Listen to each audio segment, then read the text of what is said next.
Powerful zodiac signs sa 2025, Year of the Wood Snake. At pag-uusapan din natin kung paano tayo magkakaroon ng mga powerful energies para sa ating tahanan. Kahit hindi tayo kabilang sa mga masuswerteng zodiac sign, maaari pa rin tayong makaakit ng swerte na dala ng wood snake.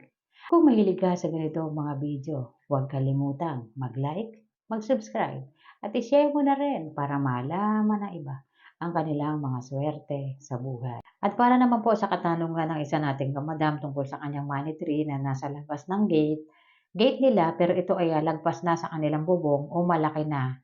Ano ang magandang gawin dito? Huwag nyo na pong tanggalin yan. Yung mga money tree po na nasa labas ng bakod ninyo, ngunit malaki na, lagpas na sa bubong ninyo o lagpas na sa bakod ninyo, nagbibigay na po yan ng protective energies para sa inyo. At ang ugat niyan ay nasa loob na ng property ninyo. Kaya't ang magandang gawin, talian na lang ng red ribbon para doon sa papasok na 2025, makaakit pa rin po yan ng mga good luck energies. At sa katanungan din na, may isa po pong katanungan na kung ang wind chime po ay good or bad ba sa northeast area or sa northeast sector.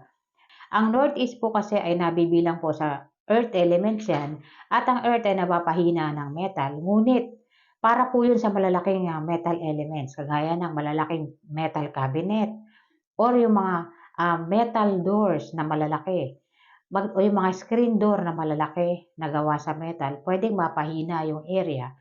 Pero depende pa rin po yun.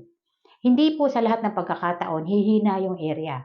Dahil kung merong mga negative energies or na mula sa flying star, maaaring makatulong din yung metal elements na meron sa area.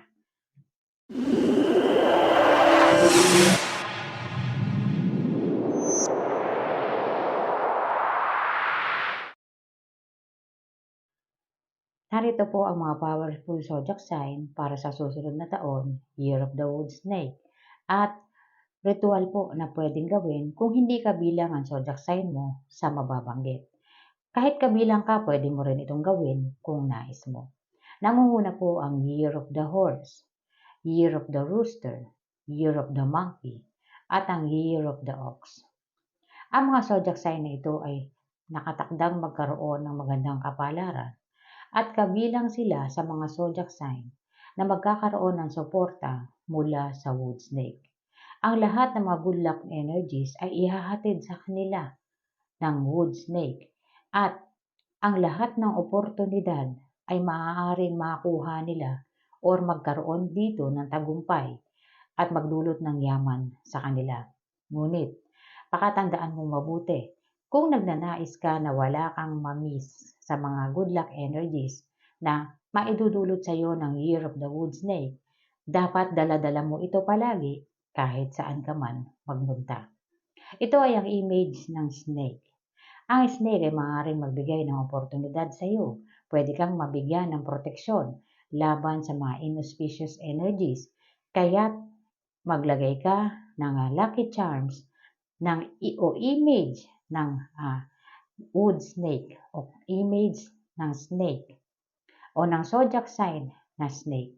Magdala ka po noon, pwede mo isabit sa bag mo yan or pwede mong ilagay yan sa kotse mo or kung saan mo man pwedeng ilagay. Pwede mo rin isuot ang lucky charms, yung bracelet po ng wood snake, pwede rin. Kung nais mo, pwede mo isuot. Kailangan po dala-dala mo ang image ng snake zodiac sign para makamit mo saan ka man magpunta o kung nagnanais ka na pakinggan ka. Kung kayo ay nagmi-meeting at nais mo na pakinggan ang suggestion mo o kung may nais kang isuggest sa mga boss mo, kailangan po dala-dala mo ang image ng zodiac sign ng snake para makuha mo ang suporta at maaaring maibigay sa iyo ang lahat ng ninanais mo. Isa po yan sa dapat tandaan, kaya't ang iba na nabibilang sa mga swerteng zodiac sign, hindi nila nakakamit yung mga good luck energies sapagat hindi nila alam ang gagawin. Mahalaga po kung kabilang ka sa mga zodiac sign na nabanggit.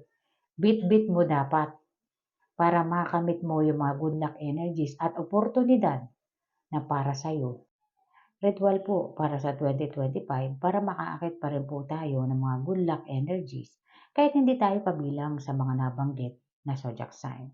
Meron pong iba't ibang pamamaraan para mapanatili or makaakit tayo ng mga enerhiya na dulot ng wood snake o dulot ng susunod na taon. Isa lamang po ang pamamaraang ito at malaki ang maitutulong ng ritual na ito para sa buong pamilya natin.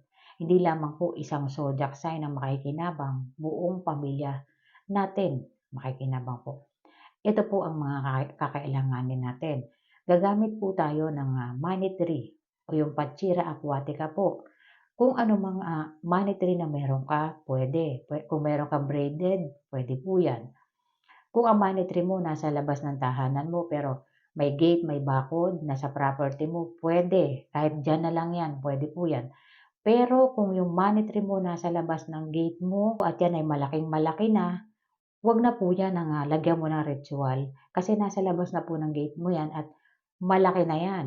Protective energies na ang maidudulot sa'yo niyan, hayaan mo na siya dyan sa labas. Dahil bibigyan ka pa rin naman yan ng mga enerhiyang kailangan mo, ngunit kailangan mong bumili ng maliit para doon ka gagawa ng ritual na gagawin natin. At yan ang gagamitin mo. Kung saan mo man yan komportableng ilagay, pwede po yan. So, ito ang gagawin mo. Unang-una, kumuha ka ng money tree. Kumuha ka rin ng red ribbon. At kumuha ka ng dahon ng laurel. At kung maglagay ka po ng coins. Palagi tayong gumagamit ng 9 coins kapag tayo ay mag-e-enhance o gagawa tayo ng ritual at nagnanais tayo ng good luck energies. So ito, susunod na gagawin, sulat nyo po dyan yung pangalan ng months po. So 12 yan. So bawat months, lagyan ninyo ng kung ano man yung gusto ninyong mangyari. So kung gusto ninyo ng health, wealth, at prosperity, isulat nyo po. So 3 po ang isusulat sa bawat isa ng dahon. Halimbawa po, January, health, wealth, prosperity. February, ganun din. Hanggang sa matapos nyo po, hanggang December. 12 po yan. Kaya po hindi tayo nag-i-specific na maglagay ng money sign dyan or sulatan natin ang halaga ng pera. Kasi po ang ninanais natin ay kabuuhang swerte na. Kailangan po yun kasi gagamitin natin yan para sa buong taon. So kailangan ibigay sa atin ng wood snake yung health, wealth, at prosperity. Mahalaga po yun. Pagkatapos ng sulatan yan, itutupi po yan at ilalagay dyan yung 9 coins na meron tayo. Ibabaon natin yan sa paso na kung nasaan ang ating mga money tree. Ngayon kung yung money tree ninyo nasa loob ng property ninyo, nakalupa at yung property ay sa inyo, ibaon nyo po kung saan nakatanim yung money tree pero dapat po pagmamayari ninyo yung property.